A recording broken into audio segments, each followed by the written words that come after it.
Hello YouTube, Bladder Aaron again with another mini PC. I got this one from a trade. I did trade an Sapphire Nitro Plus RX 570 4 GB plus €20 for this one. And this is my very first Intel NUC system. Here's the power. This is a power brick with FSP. This is a 19 volts 3.35 amps rated at 65 watts. Here's the information. Intel NUC 6 KIWS.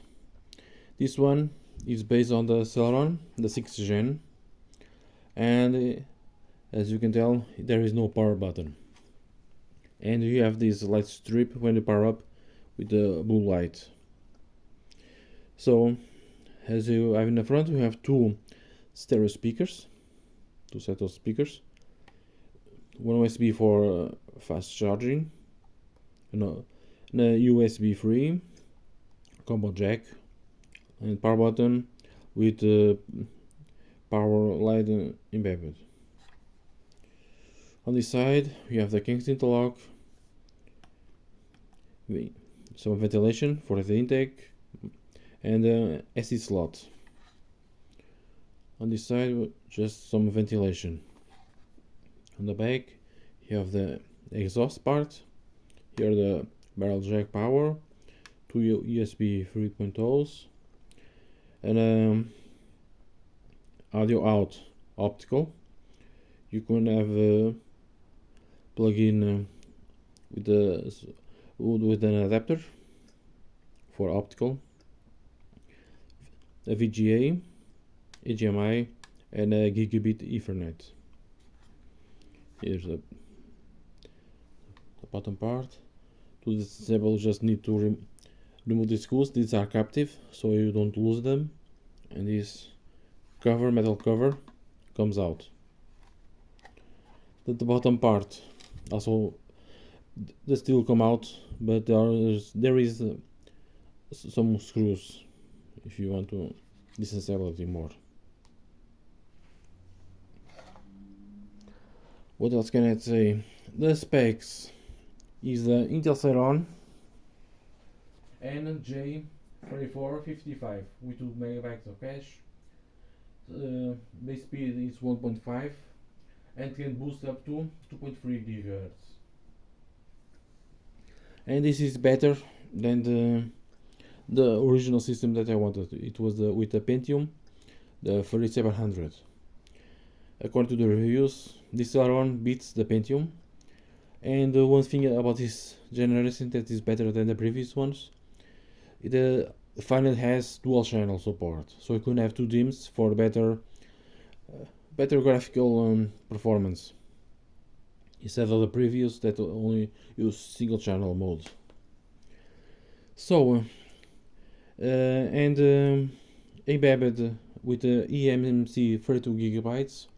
Unfortunately, by today's standards, 32 GB is not enough for Windows. I did a clean install, install it, run updates, and will leave me like between I think around 3 GB of free space. That's not a lot. So what did I do? Let's move this over. I decided to use some parts of another computer. So I did take the SSD and RAM from this HP Slim 260. I did already bought some other memory from some testing, and I'm going to play around with it and buy another SSD. One of you mentioned that with Samsung SSDs might have some performance problems, but I didn't see I couldn't see if it was the SSD or the CPU, but I'm going to make more videos about this one and to see what I can do with it. So it has the 120 gigabytes. Originally came with 2 gigabytes of DDR3. This is all stock.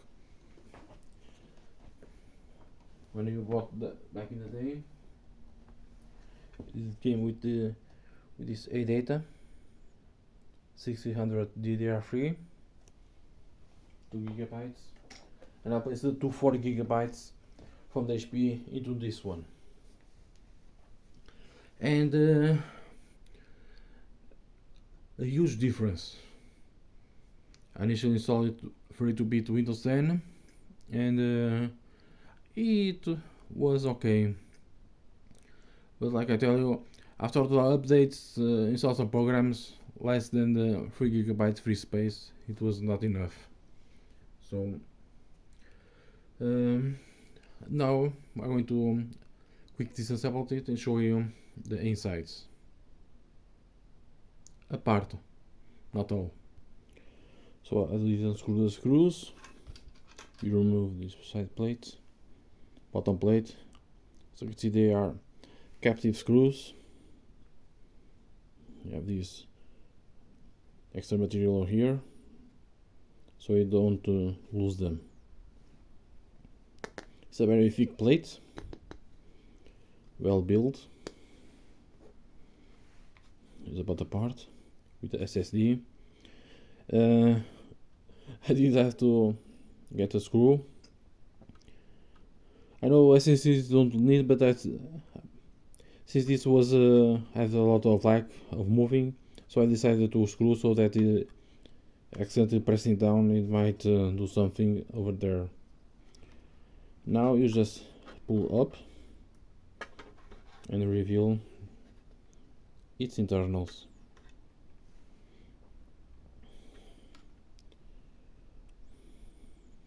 Here's the RAM from the original HP. Here's the Wi-Fi Bluetooth module.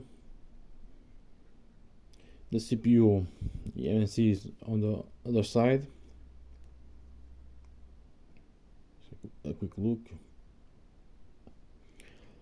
Very tiny, and I already disabled the small dust that was built up in the fan, in the heatsink.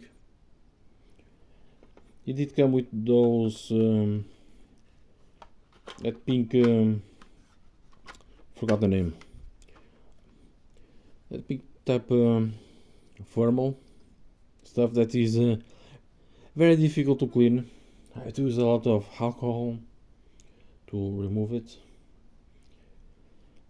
And to close it up, you push this down very carefully, and you always say what part is the front. Just go there, put it back, screw down, and that's it. Very easy for upgrade the RAM and the SSD. Right now is with Windows 10 64-bit with the 128 gigabytes SSD by Samsung. Overall performance for daily tasks is still fine most of the time.